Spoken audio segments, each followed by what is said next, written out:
Are you guys almost here? What is your ETA? In part 1 of Murder on Kareah, JB and the Verse Capo Crew had taken hold of the Crusader Security Post Kareah, eliminated multiple hostiles, bounty hunters, and those out to do good deeds, but were unable to hold it. JB and Verse Capo crew members, Admiral Graves and Ubermac, were preparing to head back out to Kareah and rendezvous with Ornoth Drake and Fury Clamshell, who were waiting for them there. JB decided that the plan would be to meet up with Ornoth and then all head into Kareah aboard what JB thinks is the best ship in the game, the Drake Corsair. JB feels that the Drake Corsair is the equivalent of riding a motorcycle into space, all while sporting a leather jacket, sunglasses and a Gila mullet. He feels strongly that if Han Solo and Mad Max had a spaceship baby, the Corsair would be it. It's the ideal choice to take a small crew to Security Post Kareah.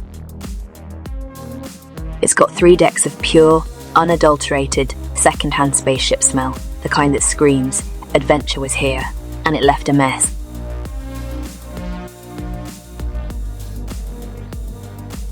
Its weapons, more like an over-eager fireworks display on Galactic New Year's Eve, shields, thicker than a politician's excuses, and have you tried to parallel park that beast at Kareah? It's like trying to thread a needle with a tree trunk, but somehow it always works. And let's not forget the asymmetrical wings, perfect for when you've always wanted to fly sideways, with style. All in all, if you're looking for a ship with character, firepower, and the uncanny ability to survive things it probably shouldn't, the Drake Corsair is your ship. And remember, it's not about the destination, it's about how unbelievably cool you look, getting there. Ornoth Drake and Fury Clamshell were waiting patiently for JB, Admiral Graves and Ubermac to arrive. You want me to fly in? We better wait for these boys, mate. We don't want to do all the work on our own. The Corsair arrived and positioned itself next to Ornoth's Cutty Black so that Fury and Ornoth could board the Corsair.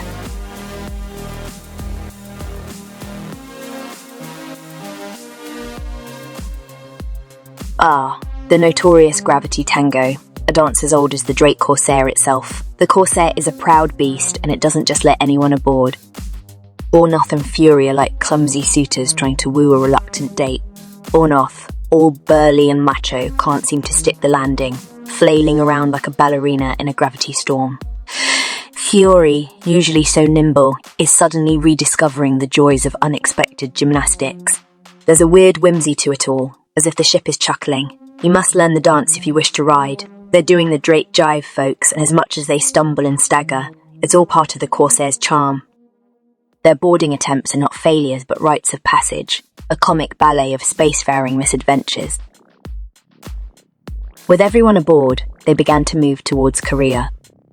However, a Gladius was spotted and engaged. JB had not really envisioned a fight on this trip and had left the Corsair fitted with size 5 distortion blasters, which only have an effective range of 400 meters and did not make them very effective weapons for this fight. He's trying his best to stay behind the supply spots. However, JB was able to remove the shields of the Gladius multiple times, but the turret guns failed to land any fatal blow. I see another blue target behind us, by the way. How is he not dead? Come on. He's running. Give him a missile or something. Yeah, give him some missiles, yeah. Make him run a bit.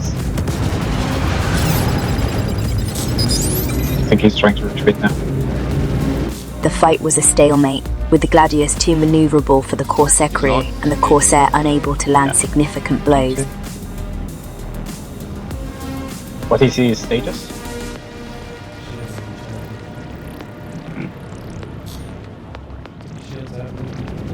Nice. I can stay on him. I don't have England for now.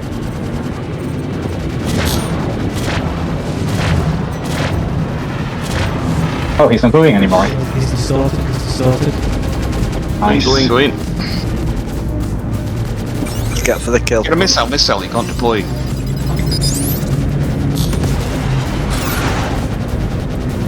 Oh, he got theirs. He's back online. That's right. With all the missiles in the Corsair used, JB was about to disengage from the fight and proceed to the security post. However, a hostile Cutty Blue appeared and had other plans.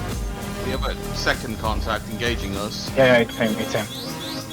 I don't know what GB is. He got. He's above us, GB, coming Incoming to us. missiles. Yeah. We have two versus us now. Maybe try engaging the other one, he might be a slower Yeah. ship. I think we should focus the other one.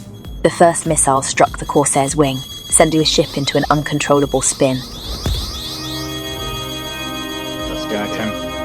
Pretty blue will not escape easily. The big target.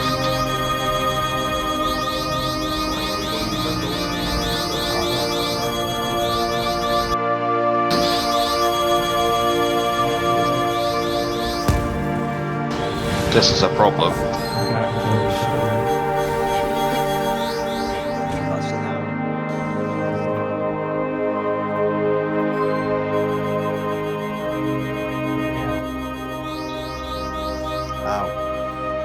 You want me to try to take control?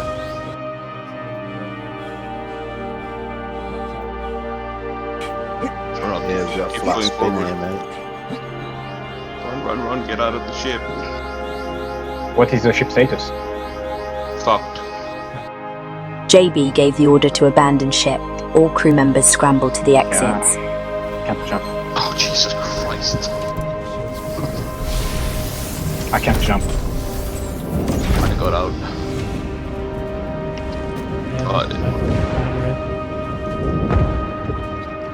Yeah, we lost the whole wing, that's why.